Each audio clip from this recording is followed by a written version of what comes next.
Hello guys. Magandang hapon mga kaibigan. Aalis na naman, papunta na naman kami ng papunta na naman ng Planta. Papunta na naman ng planta. Daily routine.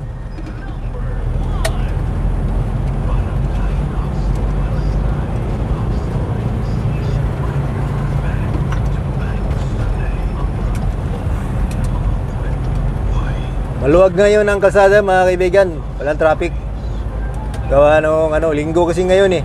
Pagka linggo, Sa ang mga tao nasa bahay. mga sa bahay mga tao ngayon pagka linggo.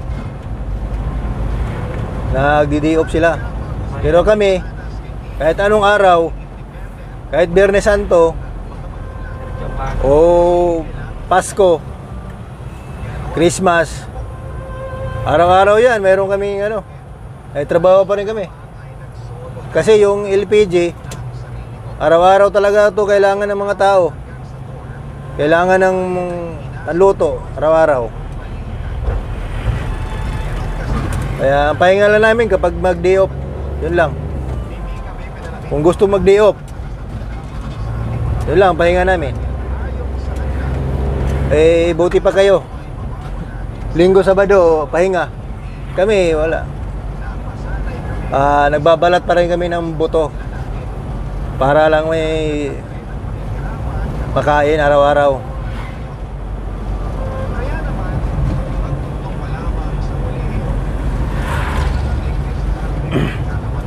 Ayan ang kalsada ngayon guys, sobrang luwag. Walang traffic ngayon.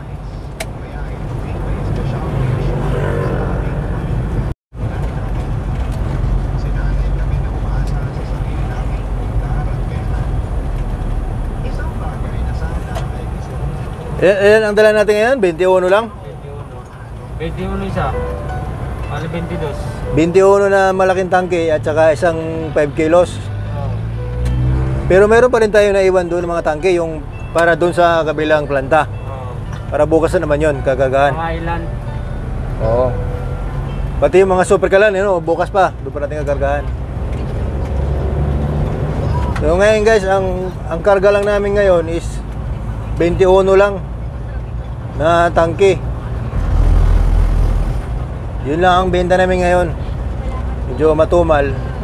Hindi talaga mawawala yun sa negosyo. Ganun talaga, matumal.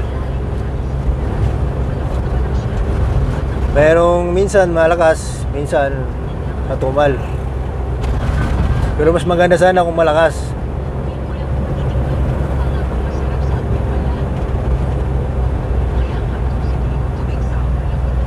Mas malakas para marami. Ngayon, ito si Jomar, okay na yung lisensya niya. O kahit na magmaneho na siya, mula ng takot tumahuli, may lisensya na siya eh. Hindi na expired. Hindi kagaya nung nakaraang linggo, nahuli yung Tricycle pan dala ko. nahuli yung tricycle namin na pan-deliver din.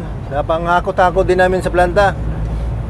Expired na parang ba yung lisensya niya? Expired din yung lisensya ng Sakto eh. Bakit sarado na? Bakit bukas na LTO ng Lunes? sarado na naman yung LTO? Hindi. Bakit bukas nun? Nung araw na yun? Oo. Ngayon, okay na. Siya na pag magmaneho ko. Dahil lisensyado na eh. Imbes na tricycle lang kakarga namin, ay L3 na lang. Sasamahan ko na lang. Kasi medyo 20 mahigit. Pero kung nga konti lang to, kaya na sa tricycle.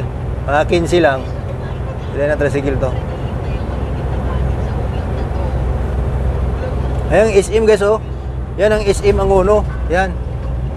So, di maklaro, di makakita. Hindi kita gawa kasi ng puno. Oo. Yan ang SM ang uno dito sa amin. Yung mga dito kami namamasyal. Yun lang ang malapit eh. Meron pang SM Taytay. Pero medyo malayo na yun. Malayo-layo na siya ng konti. Ang uno lang ang pinakamalapit.